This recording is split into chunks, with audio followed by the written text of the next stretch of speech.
जगदीश फिर लेखक से पूछता है, बताइए न सर, क्या अभिशाप मिला था यक्षिणी को? लेखक जगदीश के सवाल का जवाब देते हुए कहता है, वो जानने के लिए तुम्हें मेरी किताब के दूसरे भाग के आने का इंतजार करना पड़ेगा, समझे? अच्छी मार्केटिंग स्ट्रेटजी है सर, किताब बेचने की। वो तो होगी ही जगदीश, किताब बेचता हूँ और उस किताब के साथ अपने दर्द भी, तो उन आंसुओं के पैसे तो वसूलूंगा ही ना। बस एक बात दिमाग में रखना, कोई भी इंसान बुरा नहीं होता, उसे बुरा बनाया जाता है। मतलब यक्षिणी बुरी नहीं थी, उसे बुरा बनाया गया था, है ना सर? मैंने कहा ना, अब मैं किसी सवाल का जवाब नहीं दूंगा। जो जानना है किताब का दूसरा भाग पढ़कर जानना, समझे? बातें करते करते लेखक की सिगरेट खत्म होने वाली थी, उसमें बस एक दो कश ही बचे थे। जगदीश हिचकिचाते हुए फिर लेखक से पूछता है, सर एक बात पूछूं? तुम नहीं मानने वाले ना? ठीक है, पूछो। सर आपकी बातों से ऐसा लगता है जैसे आप यक्षिणी को बहुत करीब से जानते हैं, क्या आपने कभी यक्षिणी को देखा है? सवाल सुनकर लेखक एकदम चुप हो जाता है और उसके चेहरे के एक्सप्रेशन देखकर ऐसा लग रहा था जैसे वो किसी सोच में डूब गया हो और उसको कुछ ऐसा याद आ गया हो जो वो जगदीश को नहीं बताना चाहता था। जगदीश लेखक पर दबाव बनाते हुए पूछता है, क्या हुआ सर, आप चुप क्यों हो गए? बताइए ना, क्या आपने कभी यक्षिणी को देखा है? क्या कभी आपका यक्षिणी से सामना हुआ है? लेखक सिगरेट की कश लेकर धीरे से कहता है, मेरा यक्षिणी से सामना नहीं, बल्कि मैंने तो खुद यक्षिणी के साथ। लेखक ने इतना ही कहा था कि तभी फोन कट जाता है। लेखक अपना मोबाइल देखते हुए कहता है, अरे ये क्या, फोन कैसे कट गया? लगता है नेटवर्क चला गया। ये गांव में यही प्रॉब्लम रहती है, पता ही नहीं चलता कब नेटवर्क आता है और कब चला जाता है। इतना कहकर लेखक उसकी कुर्सी के बगल में रखी बैसाखी के सहारे खड़ा हो जाता है। उसका एक पैर जो था वो सही से काम नहीं करता था, जिसके कारण वो लंगड़ा लंगड़ा कर चलता था। उस लेखक ने बैसाखी के सहारे अभी एक दो कदम ही आगे बढ़ाए थे कि तभी कमरे की लाइट अपने आप बंद चालू होने लग जाती है। लेखक कमरे के आगे लगे बल्ब को देखता हुआ कहता है, अरे अब ये लाइट को क्या हो गया अचानक? देखते ही देखते लाइट पूरी तरह बंद हो जाती है और कमरे के चारों तरफ अंधेरा छा जाता है।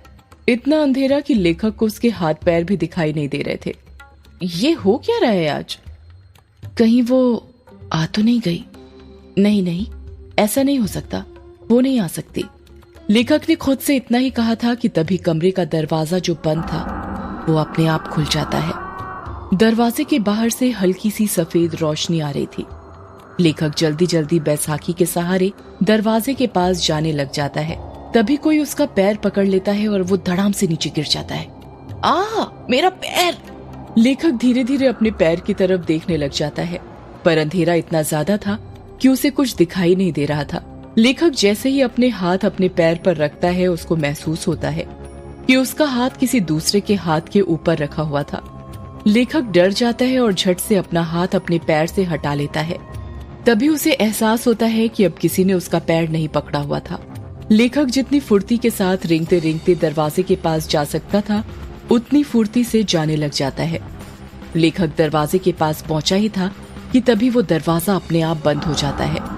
थोड़ी ही देर बाद दरवाजे के बाहर लेखक की दर्द से कराहने की आवाज सुनाई देने लग जाती है।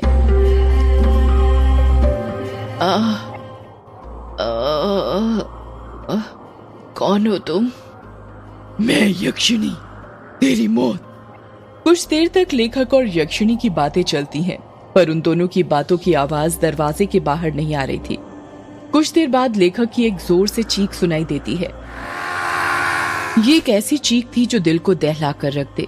अगले ही पल दरवाजे के नीचे से लेखक का खून बहकर दरवाजे के बाहर आने लग जाता है। 13 साल बाद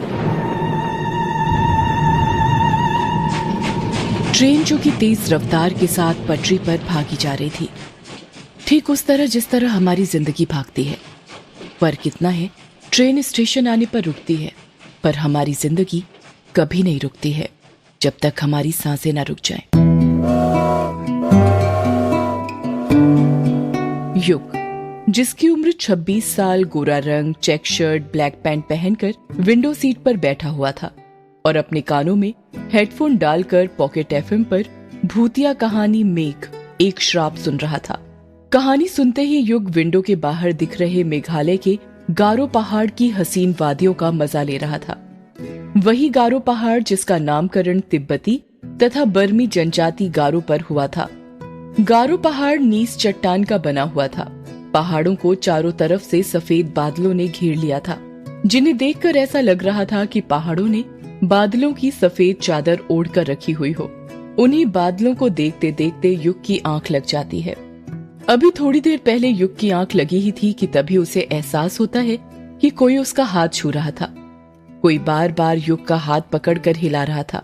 युग बौखलाहट के साथ उठ जाता है और जब अपनी आंखें खोलता है तो देखता है कि उसके चेहरे के जस्ट सामने एक बुढ़े का चेहरा था, जो बड़ी बड़ी आंखें करके उसे घूर रहा था। उस बूढ़े ने सफेद मटमैली सी धोती पहनी हुई थी। उसके हाथ पैर कंपकपा रहे थे। युग सोचने लग जाता है, पहले तो ये बूढ़ा मेरे सामने नहीं बैठा था, ये पूरी सीट खाली थी, अचानक कहां से आ गया? अगले ही पल युग खुद ही इस सवाल का जवाब ढूंढ लेता है और मन ही मन सोचता है, लगता है जब मेरी आंख लग गई थी तभी आकर बैठ गया था। युग गुस्सा करते हुए कहता है, ये क्या हरकत है बाबा? वो बूढ़ा खांसते हुए कहता है, माफ करना बिटुआ, पर क्या करूं, तुमसे कुछ काम था इसलिए तुम्हें उठाना पड़ा। युग हैरानी के साथ कहता है, क्या कहा? काम था आपको मुझसे? क्या काम था?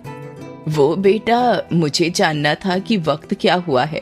ये बात सुनकर युग का दिमाग घूमने लग जाता है और वो गुस्से के साथ अपनी घड़ी में देखते हुए कहता है, 11 बजने वाले हैं। अच्छा, मतलब 1 घंटे बाद मेरा स्टेशन आ जाएगा। युग कुछ जवाब नहीं देता और उस बूढ़े को घूरने लग जाता है। वैसे बिटुआ, तुम कहाँ पर जा रहे हो?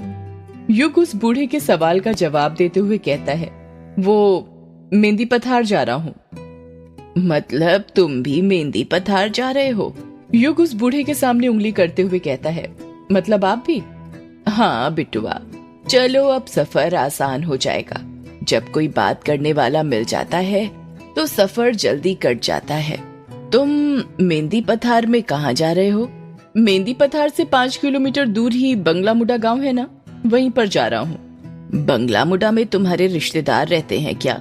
नहीं, बंगला मुडा गांव में तो नहीं, पर रोंका मुचा गांव में रहते हैं। अरे ये क्या बात हुई बेटा, जब तुम्हारे रिश्तेदार रोंगका मुचा गांव में ही रहते हैं तो फिर तुम बंगला मुडा गांव क्यों जा रहे हो? इस सवाल को सुनकर युग खामोश हो जाता है। ऐसा लग रहा था जैसे उस बूढ़े ने युग की दुखती नब्ज पर हाथ रख दिया था। कुछ ऐसा पूछ लिया हो जिसका जवाब वो शायद अपने आप को भी नहीं देना चाहता था। बूढ़ा अपनी बात को आगे जारी रखते हुए कहता है, चलो नहीं बताना तो मत बताओ, बंगला मुडा में कहाँ रुकने वाले हो? बंगला मुडा गांव के बाहर जो ग्रेवयार्ड कोठी पड़ती है ना, उसमें ही रुकने वाला हूँ। वो बूढ़ा हैरानी के साथ कहता है, वो अंग्रेजों की जमाने की कोठी जिसे कब्रिस्तान पर बनाया गया था? हाँ, वही ग्रेवयार्ड कोठी, पर वो तो पिछले 13 साल से बंद है ना? हाँ बंद है, पर अब नहीं रहेगी। मैं आज रात ही उस कोठी को खोल दूंगा। नहीं बिटुआ, ऐसा मत करना। तुम्हें उस ग्रेवयार्ड कोठी के बारे में पता नहीं क्या? क्या नहीं पता? आप साफ साफ कहेंगे क्या कहना चाहते हैं? अगर तुम बचपन में उस गांव में रहे हो तो ये तो पता ही होगा कि यक्षिणी किश्नोई नदी के पास भटका करती थी। युग उस बूढ़े की बात का कुछ जवाब नहीं देता है। वो गौर से उसकी बातें सुन रहा था। वो बूढ़ा अपनी बात को आगे जारी रखते हुए कहता है, तुम्हें पता है उस यक्षिणी के एक नहीं 2 ठिकाने थे। पहला किश्नोई नदी और दूसरा ग्रेवयार्ड कोठी। युग हैरानी के साथ कहता है, क्या कहा? ग्रेवयार्ड कोठी? हाँ, ग्रेवयार्ड कोठी। गांव के लोगों ने कई बार यक्षिणी को ग्रेवयार्ड कोठी के पास भी भटकते देखा था। यक्षिणी हर पूर्णिमा और अमावस्या की रात मर्दों के साथ संभोग करके उनके दिल का खून चूस कर उन्हें मार दिया करती थी। इसका मतलब पापा ने बचपन में जो कहानी मुझे सुनाई थी वो कहानी नहीं बल्कि हकीकत थी। बिटुआ, किस कहानी की बात कर रहे हो तुम? बूढ़े की बात सुनकर युग अपने अतीत की यादों में खो जाता है। उसको याद आता है वो पल जब वो 10 साल का था और अपने पिता से बातें कर रहा था। पापा पापा, क्या कर रहे हो आप? युग ने प्यार से पूछा। कुछ नहीं बेटा, कहानी लिख रहा हूँ। युग के पिता ने टाइपराइटर पर कहानी टाइप करते हुए कहा। क्या कहा पापा? कहानी? कौन सी कहानी लिख रहे हैं पापा आप? यक्षिणी की कहानी बेटा। पापा मुझे भी यक्षिणी की कहानी सुनाइए ना। नहीं बेटा, तुम अभी छोटे हो, तुम डर जाओगे। जब बड़े हो जाओगे तब सुनना, ठीक है? युग उदास हो जाता है और मुंह बनाते हुए कहता है, प्लीज पापा सुनाइए ना, मैं नहीं डरूंगा, प्रॉमिस। और आप ही कहते हैं ना कि अब तो मैं बड़ा हो गया हूँ और बड़े बच्चे डरते नहीं हैं बल्कि डराते हैं, तो प्लीज पापा मुझे यक्षिणी की कहानी सुनाइए ना। युग जिद करने लग जाता है और युग की जिद के आगे उसके पापा हार मान जाते हैं और उसे यक्षिणी की कहानी सुनाने लग जाते हैं। कहते हैं ये जो अपनी किश्नोई नदी है ना, बहुत सालों से वहाँ पर यक्षिणी डायन रहा करती थी। युग हैरानी के साथ कहता है, ये बंगला मुडा और रोंका मुडा गाँव के बीच में जो नदी पड़ती है वहीं पर पापा? हाँ बेटा, वहीं पर। ये जो यक्षिणी होती है ये जंगलों में या पानी वाली जगहों के पास पाई जाती है। हर पूर्णिमा और अमावस्या के दिन आने जाने वाले मुसाफिरों को जो रात में नदी पार किया करते थे, उन्हें ये लुभाती थी और अपने रूप के जाल में फंसाकर अपना शिकार बनाया करती थी। कहते हैं यक्षिणी को कमल और चमेली के फूल बहुत पसंद होते हैं। वो हमेशा उसे अपने पास रखा करती थी।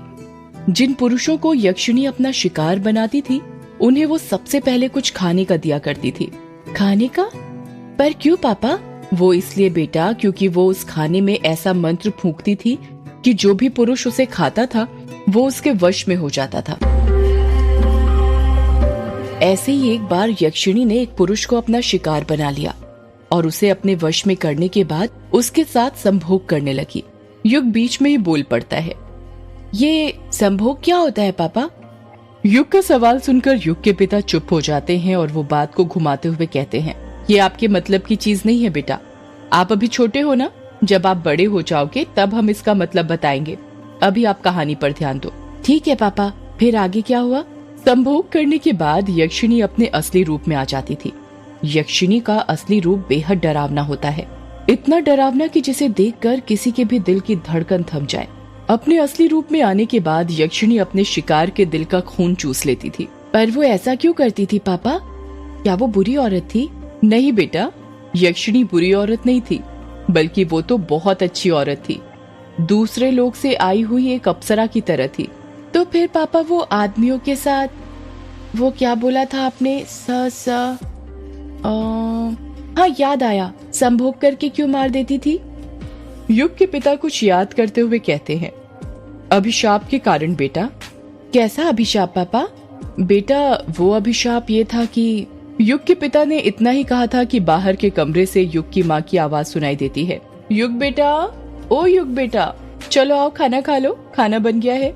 युग अपनी माँ को मना करते हुए कहता है, नहीं माँ, मुझे अभी खाना नहीं खाना है, मैं पापा से कहानी सुन रहा हूँ।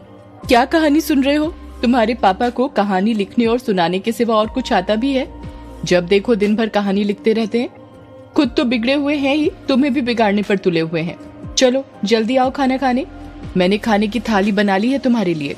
नहीं माँ, मैं नहीं आ रहा, कहानी खत्म होने के बाद ही आऊंगा। क्या कहा? नहीं आ रहे? लगता है मुझे ही आना पड़ेगा।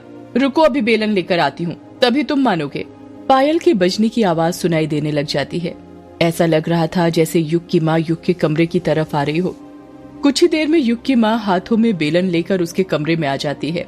युग को उसकी माँ का चेहरा दिखाई नहीं दे रहा था, क्योंकि उसकी बचपन की यादों से उसकी माँ का चेहरा मिट चुका था। उसे नहीं पता था कि उसकी माँ कैसी दिखती थी। उसको उसकी माँ की बातें तो सारी याद थी, पर उनका चेहरा नहीं।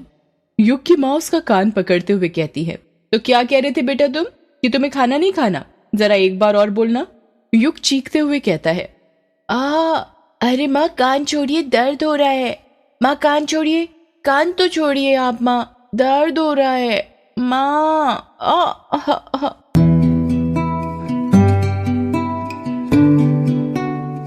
माँ कहते हुए ही युग अपने अतीत की यादों से बाहर आ जाता है। जब युग अपनी आंखें खोलता है तो देखता है कि उस बूढ़े ने उसका हाथ पकड़ा हुआ था और उसे हिला हिला कर पूछ रहा था, अरे ओ बिटुआ, कहाँ खो गए? ठीक तो हो तुम? और ये मामा क्यों बोल रहे हो? अरे बिटुआ। युग बूढ़े की बात का जवाब देते हुए कहता है, कुछ नहीं बाबा, ठीक हूँ मैं। मैं तो डर ही गया था। युग बूढ़े की आंखों में देखते हुए कहता है, बाबा एक बात पूछनी थी आपसे, क्या वो यक्षिणी अभी भी मर्दों को अपना शिकार बनाया करती है? सदियों से है पुरानी ये है यक्षिणी की कहानी। यक्षिणी एक आग है, यक्षिणी तेरा ख्वाब है।